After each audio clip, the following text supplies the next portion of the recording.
Hello everyone, welcome back to the TJOmega channel for day 1091 of our daily content grind, and today we're all about the villains.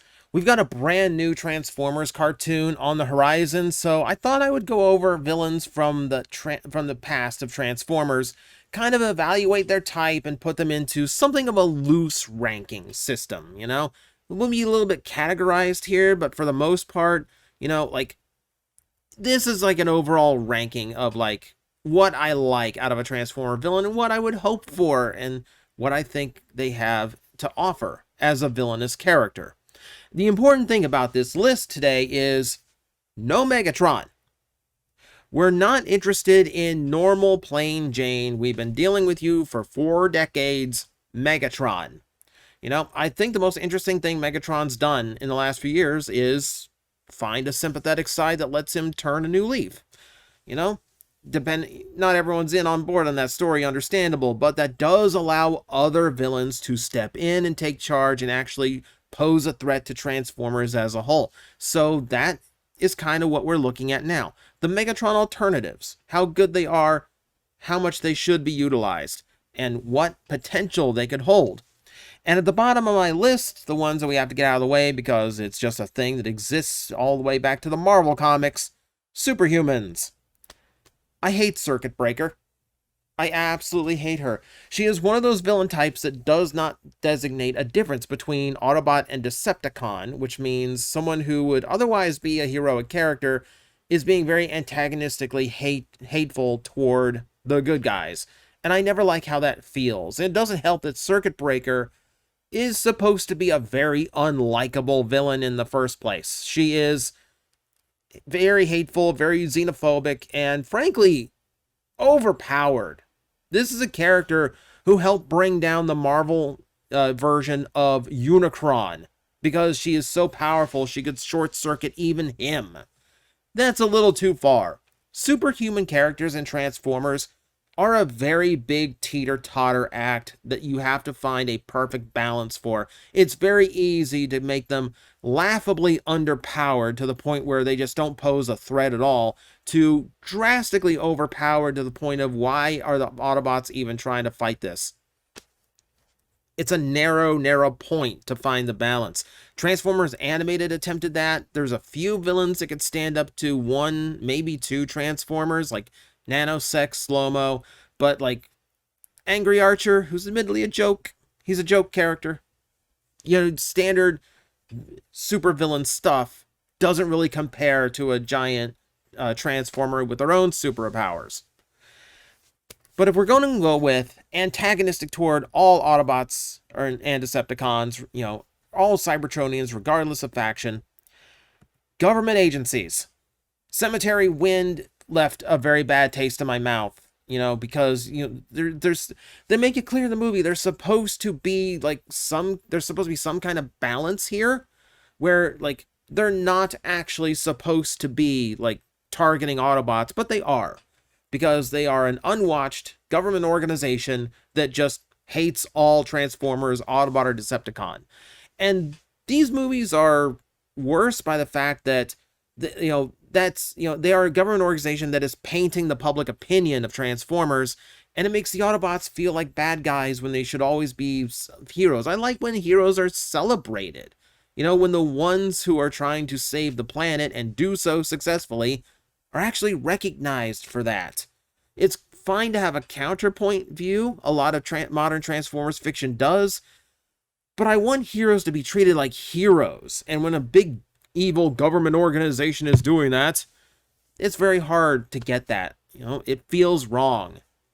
Now, sometimes they're shady enough to actually feel like they might not be sanctioned, which makes this feel a little bit more palatable. Enter Mech. Silus is a much better villain than evil Kelsey Grammer.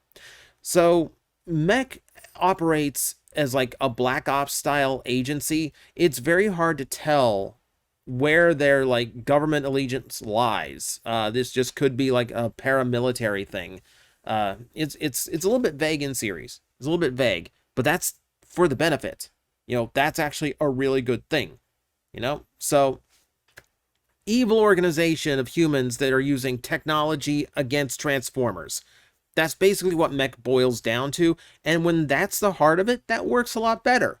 Because now they're trying to turn the Transformer stuff against them, because that's how you stand a chance against a Transformer when you are a squishy little meat bag. That said, it's been done in different ways that actually are more convincing and a little bit more autonomous. And that brings us to Mandroid from Earthspark, who is arguably the most successful villain that is a human against Transformers. This is just your standard mad scientist whose technology might not be equivalent to Cybertronian, but it's being used in a clever enough way that it actually does pose a significant threat to Transformers, good or bad. This is again a character who doesn't differentiate between Autobot and Decepticon, other than he's willing to work with Decepticons begrudgingly. The point to him is that he is very much driven by xenophobia and a belief that he is saving the planet from all Cybertronians. And that's fine. When it's an individual character feeling that way, not some big government organization or the public in general, that works out a lot better. And the fact that he can cleverly use his tech to pose a threat makes him a lot stronger to me than the likes of Silus that needs an entire organization and stolen Transformer tech to do it. Mandroid also falls into that became the monster he's fighting trope, which kind of works, and it's not something you normally go to in Transformers. That's your gambit of human villains, though. Let's move on to some of the staples. Like, when Megatron is out of the picture, why? And who is the one who steps up? Who are the ones that are going to be the big antagonists for the Autobots? And we're going to go through a quick list of 4 or 5. So just to get this rolling, not Starscream. Every time, like, Starscream being second in command of the Decepticons makes him the de facto choice, but he always seems to be the worst choice as well, because frankly, even if he's got a big scheme that actually at first seems like it's really, really successful, things like stealing the Omega Lock in Cybertron, or the Underbase in the Marvel Comics, which did kill a lot of Autobots, it's very quick for him to lose power and fall back behind Megatron, or just get killed outright. He gets killed a lot, actually. Whenever Starscream steps up, it just feels underwhelming. IDW did it by making sure that his rise was due to his cleverness, not his combat capability, which is always hampered by his innate cowardice and ego. So that actually worked. That's the direction to take it. But generally, if Starscream is leading the Decepticons in villainous pursuits, it ain't great. And I'm tired of seeing it. He's just not effective enough as a villain to do that. And it's hard to find fiction where that actually worked. Even like Earthspark, it ain't working. That said, Unicron. It's such a go-to, right? It's such a go-to. Unicron is a fantastic final boss type villain, but man, you have to do so much building up to Unicron. You just can't drop him in out of nowhere. And even if you do, you gotta figure out how to limit him. The thing with Unicron is there's no character to Unicron, usually not. He's a force of nature. He's entropy given form. It's kind of like having a hurricane as the villain of your media. There's no reasoning with it. There's no outsmarting it. There isn't even any overpowering it. It's mostly just like, how do we prevent as much damage as possible? Or how do we drive it away? And I feel like Unicron gets pulled out maybe a little bit too often. Like, they try to use it, but it's such an easy go-to, right? So I think Unicron works best when he's letting minions handle it, and he's just a looming threat in the background, even like Rise of the Beast, which I think used Unicron far more effectively than, say, The Last Knight. I feel like even that was a little too much, Unicron is just a presence, but not like, oh, if he makes it through the portal or it's done. I think that was going a little bit too far. But Scourge and the various minions that he can create, that's a better approach. And we'll talk about that in a minute. What about Shockwave? We love seeing Shockwave step in as a villain, right? That's the Skybound books right now, and he's proving to be a very menacing villain, as Shockwave tends to be. If there is a normal Decepticon that I want to see step up to leadership to replace Megatron and be the main villain for the Autobots, it's Shockwave, because he does possess this really creepy vibe to him, and he's so different from Megatron because he's driven so strongly by logic, whereas Megatron is kind of driven in cleverness or even pettiness sometimes, depending on the scheme. Shockwave is much more focused, much more singular-minded about these things, and it makes him a lot different. It's a very, very different flavor from Megatron. And we have seen different ways, of depicting him. IDW depicted, like, cold logic, which led to, like, one of the grandest schemes a Decepticon ever pulled off. In Skybound right now, he is more passionate, and there's actually motion to Shockwave, but he's being so inhumane, for lack of better Cybertronian words. It's just a very different take. I don't think Megatron would have gone to the extremes that the current Skybound Shockwave's going to. I guess we'll find out eventually. But Shockwave is a great one. Another standby that I love seeing come back, but maybe again gets used a little bit too much, Quintessons.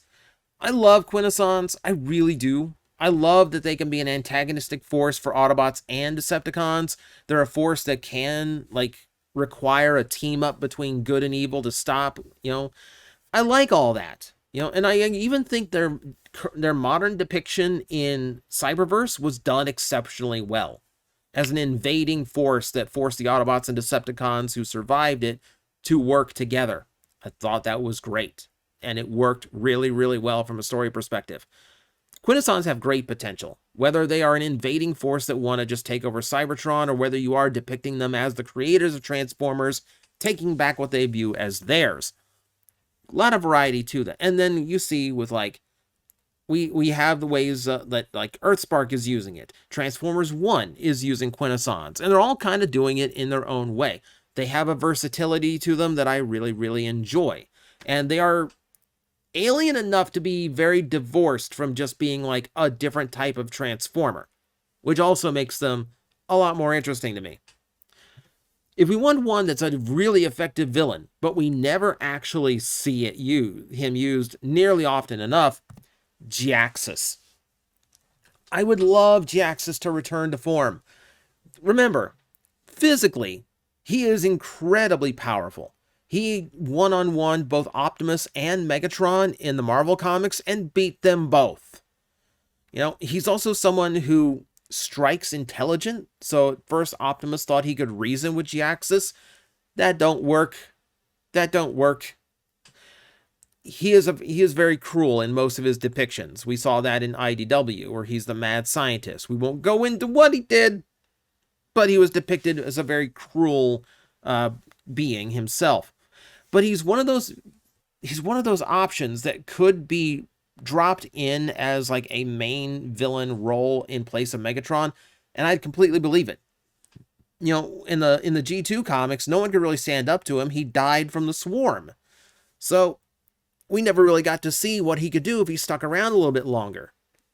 I really want him to give another shot. I'm not saying I want him as the villain in Cyberworld, but as far as just, like, the old school Transformer villains, I feel like he's got the most potential, especially if you want to pull on that organic Transformer, that natural born Transformer for the G2 aspect, and just, like, give him a different philosophy from Autobot and Decepticon. Like, that stuff can really work. That can provide you new possibilities. That's what I like. Let's go to some of the modern ones now. So we're just going to roll through some modern Transformer villains and why they work, or in the case of this first one, why they don't work. Let's talk about Steeljaw from RID 2015. Overall, Steeljaw really just kind of felt like Baby's first villain. He's very good with his words, silver-tongued. He's very good at manipulating other Decepticons into falling into place with him. But ultimately, the show was all about Bumblebee taking command of the Autobots for the first time, and even then, only a command with one squad of, like, the loser Autobots, the ones we don't really talk about. Oh, and, like, a former Decepticon thrown in for good measure. So Steeljaw always just kind of felt underwhelming. I mean, it's why Ara, and that's by design, but he's not a villain that I think could come back and be like, hey, remember me? I was the lead villain of this show. Now I'm back for more. And I don't think anyone would care. I think most would look at them and go like, why are you using a G1 cassette bot's name? I think that's about the only thing that Steeljaw would strike fear in, is trademark holders. No, yeah, Steeljaw I think is just overwhelming on the whole. But admittedly, by design. Someone a little bit more underwhelming, and I think accidentally, that would be Lockdown. Now, in animated, Lockdown is this really interesting, like, not good or evil, just very self-serving kind of character, who just is, like, antagonistic by nature, just because of, like, the bounty hunter part gathering things that he does. But when it comes to how he's depicted as a lead villain, he really does need that, like, threat of Quintessa and Unicron behind him to really feel effective. Now, granted, him having, like, full command of his ship while he's outside of it, with so, like, his ship, like, looming behind him, doing, you know, like, following his commands, that gives him some good presence. And he is fairly effective in the movie. Still goes down to a bunch of humans in Optimus Prime, like a lot of movie villains do, frankly. But overall, I don't think he has the gravitas he needs to really stand up as a lead villain. He falls into, like, the movie version of The Fallen, or the movie version of Megatron, whereas, like, he's more intimidating because there's someone standing over him being more intimidating. So on his own, no, he doesn't strike lead villain to me. Yeah, not the right depiction. Nemesis Prime. Nemesis has potential, but it's largely untapped. Rise of the Beast kind of did it with Scourge because they're kind of pulling an RID Scourge type character, villain out of it, where he's kind of mirroring Optimus Prime, but also kind of his own thing. But Nemesis Primes in general, they do have potential, but they are generally just like this morally swapped Optimus Prime. Capabilities are going to be similar, mindset and tactics are going to be similar, and that does make a threat for Optimus Prime himself, but ultimately, Nemesis just comes across as, like, kind of half-baked to me. So, like, an idea that's never fully realized, whether that's, Nemesis Prime, Scourge, Black Convoy, movie Scourge, whatever. Like, in a moment, they're menacing, but ultimately, they don't have enough character to get behind them as villains themselves. The idea is antagonistic, but they themselves just generally tend to not have that in them. There's potential to be a lead villain because it's still Optimus Prime in a way, but ultimately, like, it's left untapped, and I don't think there is as much to tap. What I would like to see a little bit more, though, is something that Cyberverse did, which is the worst Megatron.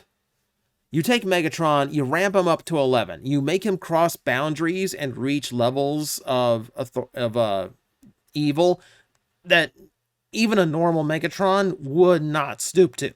This is what happens when you start crossing into alternate timelines, alternate dimensions, which frankly is not a direction Transformers takes too often. With that idea, and with the idea of, like, there's a worse Megatron out there in the multiverse, that does have a looming threat to it in and of itself. That does have a lot of potential for really interesting stories if you want to go in the direction it takes to tap it. And largely, Transformers doesn't. At least, they don't do it often enough for me. I think this has a lot of potential, because you could make a Megatron X into just about anything you want that just feels like Megatron but worse. That does leave a lot of potential, and we saw it in Cyberverse. Even Megatron teamed up with the Autobots to fight this thing. That works. We kind of already have it, though. We kind of already have it without doing Universal shenanigans. We have a few options, actually. We have Tarn, and Tarn is a fantastic thing to use. I floated the idea in the last video, and I will float it again because I think it's a great idea. the whole point of Tarn is that he represents the Decepticon ideals, like the ones that Megatron envisioned at his absolute worst. He's a zealot in that. But that also means that there is a lot that you can do with him as a character just by, if Megatron goes down, then he's coming for revenge and he's worse than Megatron. If Megatron turns good or like ends the war, and Tarn sees him as a traitor to his own beliefs and takes action against it. Tarn represents something of like a Megatron but worse thing, but under Megatron's control, because he is so loyal to the Decepticon ideal and Megatron himself. That does mean he can be bigger, more powerful, even more cunning. In every aspect, Tarn can be superior to Megatron. But it's loyalty and this misplaced ideal of, what Megatron represents that makes him fall under Megatron's control. That's a big distinction. So twisting that in order to give him a reason to be the big bad, to turn against Megatron, and for one reason or another, that presents a much more powerful, much more threatening villain. I like that idea. And then, of course, there is the namesake, which I guess starts with the Fallen himself. We've seen really bad depictions of the Fallen. Hello, Revenge of the Fallen. He shows up, he steals the key to the Sun Harvester, and then does nothing. He gets stabbed in the head and dies. He spends most of the movie sulking on his ship, watching his tadpoles and coughing. He's very underwhelming. I hate that version of the Fallen. But if we're talking about like original concept, where he's essentially Transformer Lucifer, now you have imposing. The best versions of the Fallen are the ones who've completely fell to their corruption. After falling from grace, just kept falling.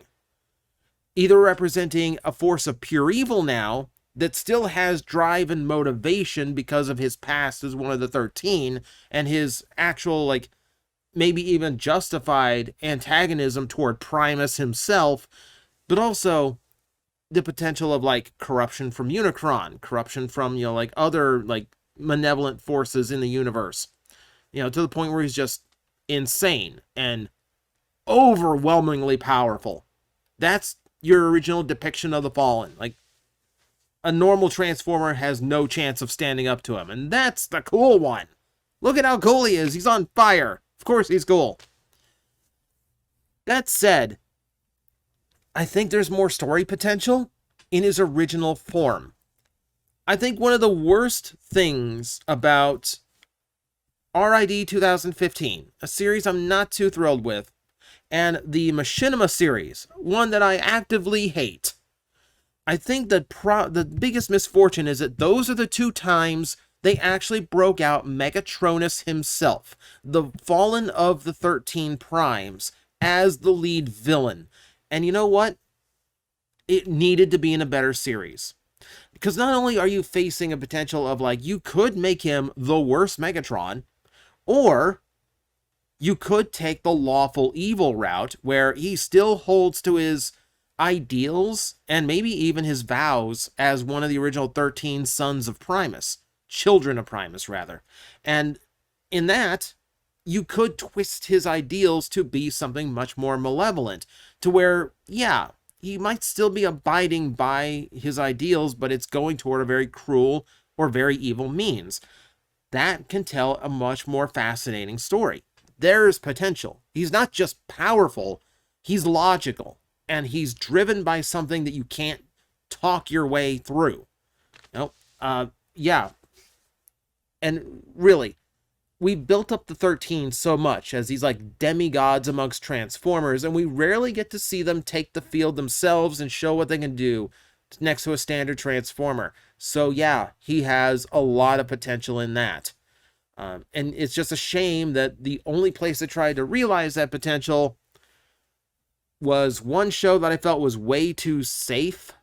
It was one show that I thought was, well, not too safe, but like way too aimed at kids to really show someone that potentially villainous. and another that was frankly just not well written enough to really take advantage of it. I want Megatronus to get another good run. I want someone to really utilize him as like, yeah, this is the villain. And that's just scratching the surface. We've had 40 years of alternate villains to Megatron, and that's just kind of like a loose ranking of like the most common ones and the ones that kind of represent the tropes that we go to a lot. And yeah, some I don't think go anywhere, and some I think have tremendous untapped potential. So you are free to leave your favorites in the comments below, whether I mention them today or not.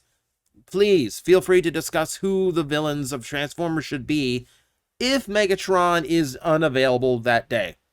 So there you go. That's the thoughts for the day. Thank you very much for watching. I will see you next time.